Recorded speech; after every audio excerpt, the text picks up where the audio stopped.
በመካከለኛው ምስራቅ ቀጠና ላለፉት 10 ዓመታት ሲታይ የነበረው ውጥረት ወደ ከፋና ወደ ማይመለስ ምዕራፍ የተሸጋገረ ይመስላል። የእስራኤል መከላከያ ኃይል ወይም አይዲኤፍ ከአሜሪካ ጋር በጋራ በመሆን በኢራን ዋና ከተማ ቴህራን ላይ የፈጸሙት መጠነ ሰፊ አየር ጥቃት የኢራን መንፈሳዊ መሪ የነበሩትን አያቶላህ አሊ ኻሜኔን ሕይወት ቀጥፏል። ይህ ክስተት በኢራን የፖለቲካ ስርዓት ላይ ብቻ ሳይሆን በመላው ዓለም የጂኦፖለቲካ ሚዛን ላይ ከፍተኛ መናወጥን ፈጥሯል። ኻሜኔ እንደ አውሮፓውያኑ የዘመን አቆጣጠር ከ1989 ጀምሮ ለ37 ዓመታት ያህል ኢራንን በበላይነት የመሩና የአገሪቱ የመጨረሻ ውሳኔ ሰጪ የነበሩ ሰው በመሆናቸው የእርሳቸው መወገድ የእስላማዊቷን ሪፐብሊክ ቀጣይ ዕጣ ፈንታ ጥያቄ ውስጥ ጥሎታል። ጦርነቱ አሁን ከእስራኤልና ከኢራን ድንበር አልፎ ወደ ፋርስ ባህረ ሰላጤ ሀገራት ሲፕረስና ፓኪስታን ድረስ እየተስፋፋ ሲሆን ዓለም አቀፍ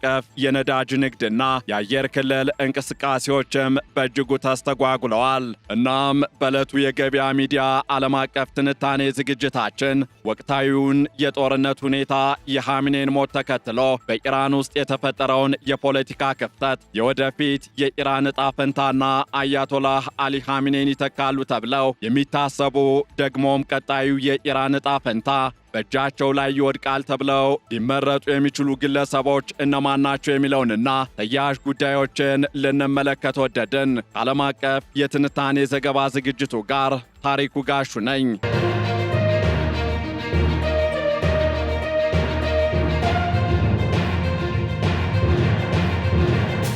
በመካከለኛው ምስራቅ የተቀሰቀሰው ግጭት ወደ አዲስና አስፈሪ ምዕራፍ ተሸጋግሯል። የእስራኤልና የአሜሪካ ጥምር ኃይሎች በኢራን ላይ የሰነዘሩት መጠነ ሰፊ ጥቃት ቀጠናውን ብቻ ሳይሆን መላውን ዓለም በስጋት ውስጥ ጥሎታል። በዚህ ታሪካዊና አስደንጋጭ ክስተት የኢራን መንፈሳዊ መሪ የነበሩት አያቶላህ አሊ ኻሜኔ መገደላቸውን ተከትሎ ኢራንና አጋሮቿ በታሪክ ታይቶ የማይታወቅ የተባለለትን የአጸፋ እርምጃ ለመውሰድ ዝግጅታቸውን ማጠናቀቃቸውን ይፋ አድርገዋል።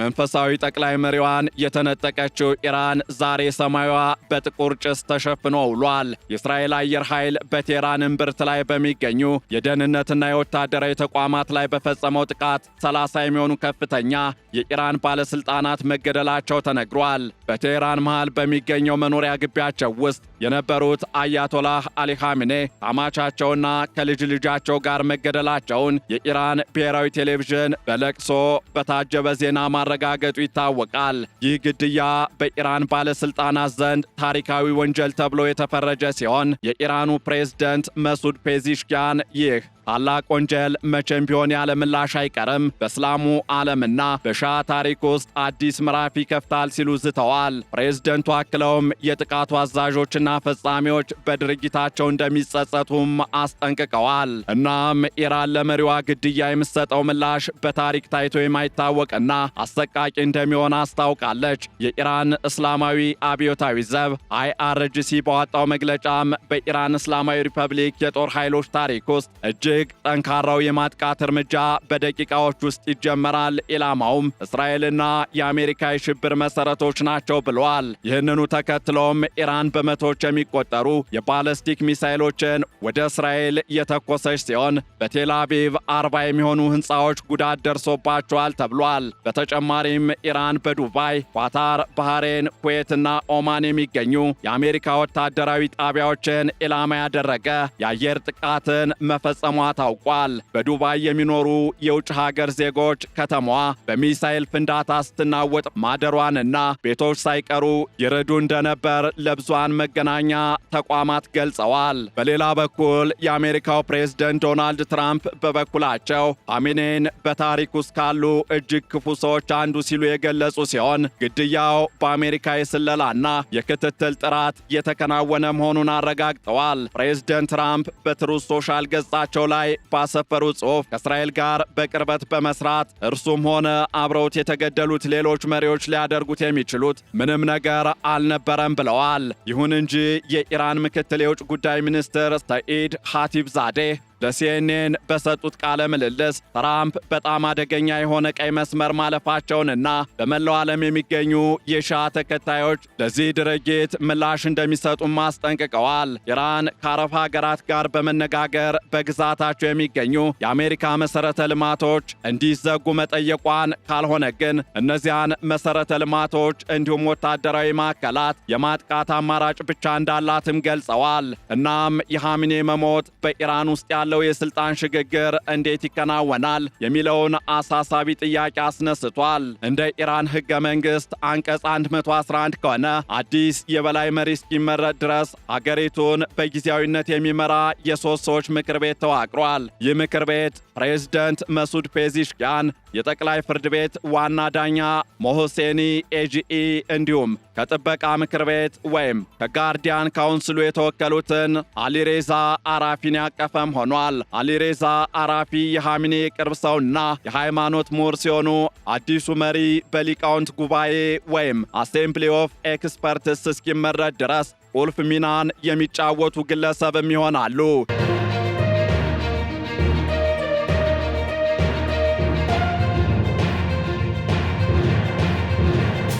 ከዚህ ባሻገርም ለቀጣዩ የኢራን የበላይ መሪነት በርካታ ስሞች እየተጠቀሱ ይገኛሉ።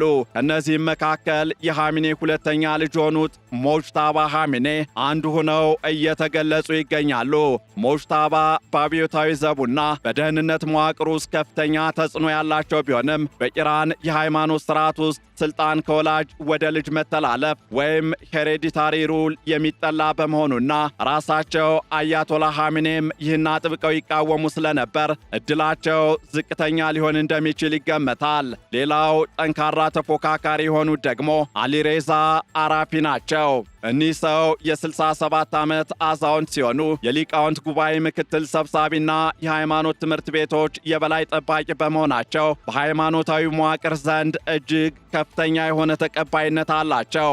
ከእነዚህ ግለሰቦች በተጨማሪም የፍትህ አካል ኃላፊ የሆኑት ጎላም ሆሴን ሞሆሴኒ ኤጂኢ፣ የኻሜኔ የቅርብ አማካሪ የነበሩት አሊ አስጋር ሄጃዚ እንዲሁም የአያቶላ ሆሜኔ የልጅ ልጅ የሆኑት ሐሰን ሆሜኔ በኻሜኔ ራሳቸው ለስልጣን ታጭተው እንደነበር ይነገራል። ሐሰን ሆሜኔ ከመካከለኛው የፖለቲካ መስመር ተከታዮች ጋር የሚመደቡ በመሆናቸው አገሪቱ ወደ ለዘብተኝነት እንድታመራ የሚፈልጉ ወገኖች ድጋፍን ሊያገኙ ይችላሉ። ይሁን እንጂ የአሜሪካው ፕሬዝደንት ዶናልድ ትራምፕ በኢራን መሪነት ላይ ሊያወያዩአቸው የሚፈልጓቸው ሩጮች እንዳሉ ቢገልጹም ስማቸውን ከመጥቀስ ተቆጥበዋል። ከዚህ ባሻገርም የኢራን የወደፊት ዕጣ ፈንታ በአሁኑ ወቅት በሦስት አቅጣጫዎች ሊቃኝ ይችላል። የመጀመሪያው ኻሜኔ ኢዝም ያለ ኻሜኔ ወይም የቀድሞውን ስርዓት እንዳለ ማስቀጠል ሲሆን፣ ሁለተኛው በአብዮታዊ ዘቡ የሚመራ ወታደራዊ አገዛዝን ማጠናከር፣ ሦስተኛው ደግሞ የስርዓቱ መፈራረስ ነው። የፖለቲካ ተንታኞች እንደሚሉት ኻሜኔን መግደል ብቻውን የስርዓት ለውጥ ወይም ሪጂም ቼንጅ አያመጣም። ኻሜኔን መግደል እንደተቃጠለ አምፖል ነው። አምፖሉን መቀየር ማለት አሮጌውን አውጥቶ አዲስ መተካት ማለት ቢሆንም ኢራን ውስጥ ግን አዲሱ አምፖል ምን አይነት እንደሚሆን አይታወቅም ሲሉ አንድ ተንታኝ በአስገራሚ ሁኔታ ተጠባቂውን ክስተት ተንብየዋል። የሀገሪቱ ምጣኔ ሀብት ማሽቆልቆል፣ የገንዘብ ምንዛሬ መውደቅና የህዝብ ተቃውሞዎች ለቀጣዩ መሪ ትልቅ ፈተናን እንደሚደቅኑም ይጠበቃል። በሌላ በኩል ደግሞ ጦርነቱ በዓለም አቀፍ ደረጃም ከፍተኛ ተቃውሞችን እንዳስነሳ እየተገለጸ ይገኛል። በግሪክ አቴንስ ከ1300 በላይ ሰዎች በአሜሪካና በእስራኤል ኤምባሲዎች ፊት ለፊት በመሰብሰብ እጃችሁን ከኢራን ላይ አንሱ በሚሉ መፎክሮች ተቃውሟቸውን አሰምተዋል። ሩሲያና ሰሜን ኮሪያም ጥቃቱን አጥብቀው እየኮነኑ ይገኛሉ። የሩሲያው ፕሬዝደንት ቭላዲሚር ፑቲን የኻሜኔን ግድያ ዓለም አቀፍ ሕግንና የሰው ልጅ የሥነ ምግባር እሴቶችን የጣሰ አጸያፊ ግድያ ሲሉ ጠርተውታል። ሰሜን ኮሪያ በበኩሏ የአሜሪካ ጣልቃ ገብነት የጎረምሳነት ተግባር መሆኑን ገልጻለች። በፓኪስታን ካራቺ ከተማም ከአሜሪካ ቆንስላ ጽሕፈት ቤት ፊት ለፊት በተደረገ ተቃውሞ ከፖሊስ ጋር በተፈጠረ ግጭት የ9 ሰዎች ሕይወት ማለፉ እየተገለጸ ይገኛል። ደግሞ በሌላ በኩል በውጭ ሀገራት የሚኖሩ የኢራን ተቃዋሚዎች በኻሜኔ መሞት ደስታቸውን እየገለጹ ይገኛሉ።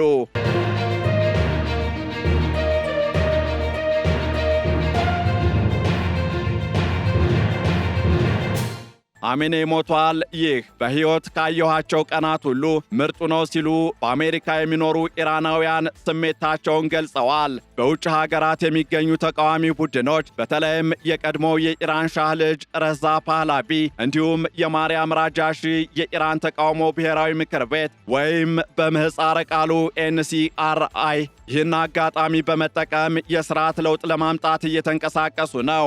ከዚህ ጋር ተያይዞም NCRI በጊዜያዊነት ሀገሪቱን የሚመራ በስደት ላይ ያለ መንግሥት ማቋቋሙን ያወጀ ቢሆንም እነዚህ ቡድኖች በኢራን ውስጥ ያላቸው ተቀባይነትና አንድነት ግን አጠራጣሪ መሆኑን ተንታኞች እየገለጹ ይገኛሉ። እናም ዕለቱ ለመካከለኛው ምስራቅ ታሪካዊና አስፈሪ ቀን ሆኖ እንደተመዘገበ እየተገለጸ ይገኛል። የአሜሪካና የእስራኤል ጥቃት የኢራንን ከፍተኛ አመራር የደመሰሰ ቢሆንም የኢራን አጸፋዊ እርምጃ ቀጠናውን ወደ መጠነ ሰፊ ጦርነት ሊከተው እንደሚችል ስጋት አለ።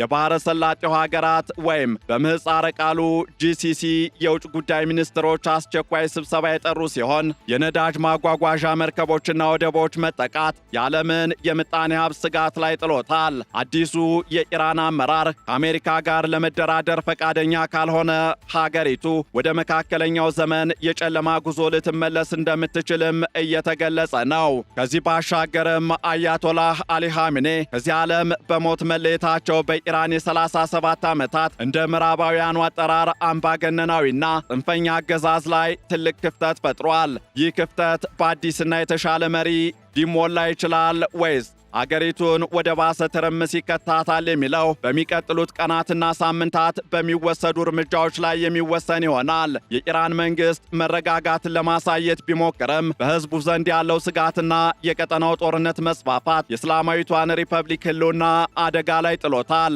የአሜሪካና የእስራኤል ጥምረትም የኢራንን ወታደራዊ የበላይነት ለመስበር የጀመሩት ዘመቻ ለዘመናት የቆየውን የመካከለኛው ምስራቅ የፖለቲካ ካርታ ሊቀይር የሚችል ትልቅ ክስተት ሆኖም ተመዝግቧል። ዓለም አሁንም ትኩረቱን ቴህራን ላይ አድርጎ የአጸፋ ምላሾችንና የስልጣን ሽግግሩን ውጤት እየተጠባበቀ ይገኛል። ከዚህ ባሻገርም የአያቶላህ አሊ ኻሜኔ መገደል በመካከለኛው ምስራቅ ለበርካታ አስርተ ዓመታት የዘለቀውን የኃይል ሚዛን ቀይሮታል።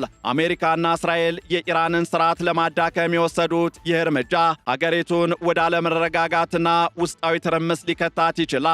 የኢራን አመራሮች በበኩላቸው ፕሮጀክት ስቴቢሊቲ ወይም አገሪቱ አሁንም በተረጋጋ ሁኔታ ላይ መሆኗን ለሕዝባቸውና ለዓለም ለማሳየት እየጣሩ ቢሆንም የአየር ጥቃቶቹ መቀጠላቸውና የምጣኔ ሀብቱ መፈራረስ ስጋቱን ከፍ አድርጎታል። የኢራን የወደፊት ዕጣ ፈንታም በቀጣዮቹ ጥቂት ቀናት በኤክስፐርቶች ምክር ቤት ወይም አሴምብሊ ኦፍ ኤክስፐርትስ በሚደረገው ውሳኔና በጦር ሜዳው ላይ በሚታየው ወታደራዊ ግብግብ የሚወሰን ይሆናል። አገሪቱ ወደ አዲስ የዲሞክራሲ ጭላንጭል ታመራለች ወይም ደግሞ ይበልጥ በባሱ ወታደራዊ መሪዎች እጅ ወድቃ ቀጠናዊ ጦርነቱን ታፋፍማለች። ዓለም አቀፉ ማህበረሰብም የነዳጅ ዋጋ መናርንና የመርከብ ትራንስፖርት መስተጓጎልን ጨምሮ የዚህን ጦርነት መዘዝ ለመጋፈጥ እየተዘጋጀ ይገኛል። ኢራን አሁን የቆመችበት አፋፍ ለዘመናት የገነባችው ስርዓት የሚቀጥልበት ወይም የሚፈርስበት የታሪክ ምዕራፍ ሆኖም ይጠቀሳል። የኻሜኔ ሞት የአንድ ግለሰብ ማለፍ ብቻ ሳይሆን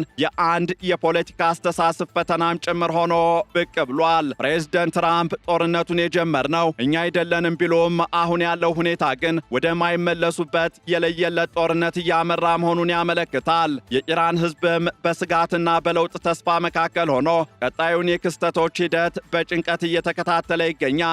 ይህንን ዓለም አቀፍ ትንታኔ ስናዘጋጅ ኢራን ኢንተርናሽናል፣ BBC፣ CBS ኒውስ እንዲሁም አልጀዚራን በዋቢነት ተጠቅመናል።